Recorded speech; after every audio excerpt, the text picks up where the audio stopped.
আপনি এগুলো ইমপ্লিমেন্ট করবেন কাদের দিয়ে? আপনার প্রশাসন, ইউর গভর্নমেন্ট মেশিনারি, সেই গভর্নমেন্ট মেশিনারি তো পুরোপুরি ভাবে এখনো ফেস্টিভ্যালের আপনার মধ্যে আছে। এতটুকু পরিবর্তন হয়নি।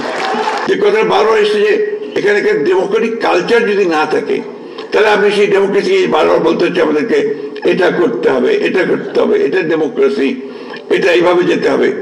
এই জিনিসগুলো কিন্তু আপনার একটা কাল চর্চা ছাড়া, বারবার প্র্যাকটিস করা ছাড়া কিন্তু সেটা গড়ে উঠবে না। ইম্পোজ করে কোনো কিছু করা সম্ভব হবে না। আপনি যেমন আমি বলি, কেয়ারটেকার গভর্নমেন্ট সিস্টেম আপনার আমরা 3টে ইলেকশন করেছি। এই 3টে ইলেকশন, প্রত্যেকটি ইলেকশন কিন্তু একটা চালকে ভালো হয়েছে এবং গ্রহণযোগ্য হয়েছে। অর্থাৎ কেয়ারটেকার সিস্টেম আপনার মানুষ গ্রহণ করেছে এবং তারা সেটাকে অত্যন্ত জরুরি মনে করেছে, এটা মানুষের কাছে। একইভাবে আমরা যদি প্রেসিডেন্সিয়াল ফর্ম অফ গভর্নমেন্টে চলে যেতাম, বন্য কিছু যেতাম, সেটা ওই মুহূর্তে কিন্তু জনগণ সেইভাবে গ্রহণ করতো না, আমার কাছে মনে হয়েছে। আমি আপনার তাত্ত্বিক নই, আমি কোনো আপনার রাজনীতি কোনো বিশেষজ্ঞ নই, আমি একেবারে মাঠ কর্মী একজন। আমি পৌরসভার চেয়ারম্যান থেকে আমার রাজনৈতিক জীবন শুরু করেছি। অর্থাৎ একেবারে তৃণমূল পর্যায়ের মানুষগুলোর সঙ্গে আমি কাজ করে করে আমি এই পর্যায়ে এসেছি। আমার যেটা ধারণা যে আপনি জনগণকে বাদ দিয়ে কোনো কিছু করা সম্ভব হবে না, আপনার জনগণকেই তৈরি করতে হবে আপনাকে। অর্থাৎ আমরা আজকে যে প্রক্রিয়া চলছে আমি স্বাগত জানাই, কিন্তু আমি একটা অনুরোধ করব, আজকে যারা কমিশনগুলোতে আছেন তারা জনগণের সঙ্গে ইন্টারাক্ট করার ব্যবস্থাটা রাখবেন। ডক্টর রিয়াদ বলেছেন যে তাদের কাছে 1 লক্ষের উপরে বিভিন্ন প্রস্তাব এসছে, খুব ভালো কথা। এট দি সেম টাইম আমি যেটা মনে করি যে তারা যদি, আমি শুনেছি যে তারা তাদের প্রস্তাবটাকে তৈরি করে গভর্নমেন্টের হাতে দেবেন এবং গভর্নমেন্ট তখন আপনার পলিটিক্যাল পার্টিগুলোর সঙ্গে বসবেন। ওনারাই যদি আগে পলিটিক্যাল পার্টিগুলোর সঙ্গে বসতেন, আমার মনে হয় সেটা বোধহয় আরো ইফেক্টিভ হতো, আরো ভালো হতো, এটা আমার কাছে মনে হয়। এখন গভর্নমেন্ট বসবেন, গভর্নমেন্টের সঙ্গে আলোচনা হবে, আলোচনা আরো সময় লাগবে। যত বেশি সময় যাবে আমার কাছে মনে হয়, আমাদের কাছে মনে হয় যে সমস্যাগুলো তত বাড়বে। আসল জায়গায় তো প্রবলেম তো অন্য জায়গায়। আপনি এগুলো ইমপ্লিমেন্ট করবেন কাদের দিয়ে? আপনার প্রশাসন, ইউর গভর্নমেন্ট মেশিনারি, সেই গভর্নমেন্ট মেশিনারি তো পুরোপুরি ভাবে এখনো ফেস্টিভ্যালের আপনার মধ্যে আছে। এতটুকু পরিবর্তন হয়নি।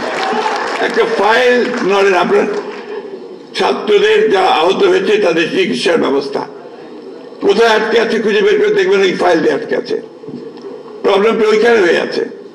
এই বিষয়গুলোতে আমাদেরকে ধরতে হয়। যে ডক্টর দেবপ্রিয় এখানে আছেন, ডক্টর মুস্তাক বলেছেন, বলেছেন যে কাঠামোটা যদি না থাকে, সেই কাঠামো না থাকলে আমরা ওপর থেকে শুধু চাপিয়ে দিই, আমরা দ্রুত কোনো কিছু করতে পারবো না। তাই আমাদের স্ট্রাকচারটাকে ঠিক করতে হবে, প্রতিষ্ঠানগুলোকে ঠিক করতে হবে। সেই প্রতিষ্ঠানগুলোকে যদি আমরা গণতন্ত্রের উপযোগী করে গড়ে তুলতে পারি, তাহলেই আমরা গণতন্ত্রকে সফল করতে পারবো। মন মানসিকতাটা খুব বড় জিনিস, মাইন্ডসেট। আমার তো মাইন্ডসেটই হয়েছে যে কথাটা কিছুক্ষণ আগে ডক্টর মুস্তাক বলেছেন, আমার খুব ভালো লেগেছে যে একটা বন্দোবস্ত তো ছিল, টাকা দেব, কাজ করিয়ে নেবো, ভালো, সমস্যা নাই। কিন্তু এখন তো আপনি অন্য সিস্টেমে যাচ্ছেন, তো সেই মাইন্ডসেটটা তো তৈরি করতে হবে। ওই তৈরি করার জন্য আপনার চর্চা দরকার। আমাকে গণতন্ত্রকে চর্চা করতে, ভুল হবে, ত্রুটি হবে, কিন্তু ওর মধ্যে দিয়ে আপনাকে ডেমোক্রেটিক সিস্টেমকে কাজে নিয়ে যেতে হবে, আগে সামনের দিকে নিয়ে যেতে হবে।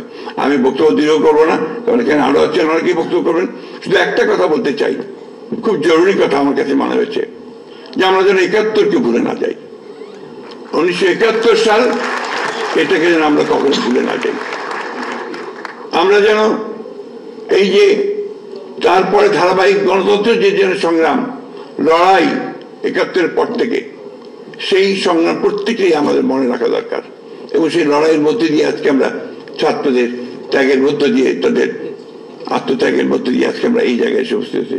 সুতরাং আমরা আপনাদেরকে এটুকু নিশ্চয়তা দিতে পারি, বলতে পারি যে আমাদের দলের পক্ষ থেকে আমরা সব সময়ই গণতন্ত্রের সংস্কারের পক্ষে, অর্থাৎ গণতন্ত্রে পৌঁছানোর জন্য প্রয়োজনীয় সংস্কার তার আমরা পক্ষে, তার জন্য আমরা কাজ করব, করেছি, করব ভবিষ্যতে।